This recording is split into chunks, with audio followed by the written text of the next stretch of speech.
देखिए, बिहार की राजनीति में 10 सर्कुलर रोड स्थित सरकारी बंगले का विवाद अभी भी खत्म नहीं हुआ है। लंबे समय से सरकार की ओर से पूर्व मुख्यमंत्री राबड़ी देवी से कहा जा रहा है, लगातार कहा जा रहा है कि वे यह सरकारी आवास खाली कर अपने नाम आवंटित बंगले में चली जाए। मामला पहले से ही चर्चा में था, लेकिन अब राबड़ी देवी द्वारा सरकार से 5 दिनों की अतिरिक्त मोहलत मांगने के बाद इस विवाद ने फिर नया मोड़ ले लिया है। इसी मुद्दे पर आपको बता दें कि जेडीयू एमएलसी नीरज कुमार ने ऐसा तंज कसा है जिसकी चर्चा पूरे बिहार में हो रही है। क्या है पूरा मामला, जानिए हमारे साथ विस्तार से। नमस्कार, एक न्यूज़ 24 देख रहे हैं आप और मैं हूं आपके साथ ब्यूटी।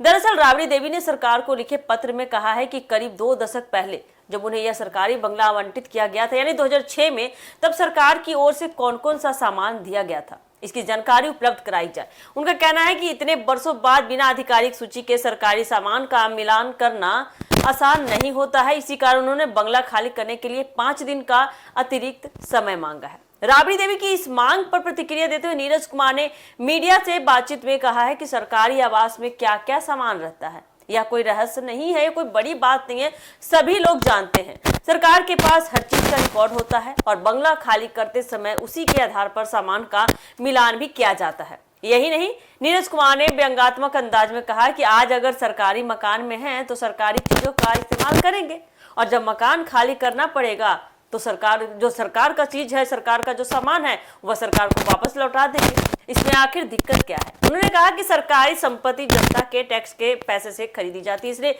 उसका हिसाब देना हर व्यक्ति की जिम्मेदारी होती है। इसके बाद नीरज कुमार ने राबड़ी देवी की संपत्ति को लेकर भी ब्यौरा किया, तंज कस दिया है। उन्होंने कहा कि सार्वजनिक जीवन में रहते हुए उनकी और उनके परिवार की संपत्ति किसी से छिपी नहीं है।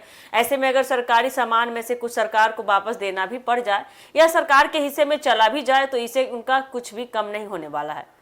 आगे उन्होंने कहा, कटाक्ष करते हुए, कि इतनी संपत्ति है आपके पास, लालू यादव, राबड़ी देवी के पास इतने जगह जमीन जायदाद है, संपत्ति है, अगर सरकार को थोड़ा बहुत दान भी दे देती हैं तो आपका क्या घट जाएगा।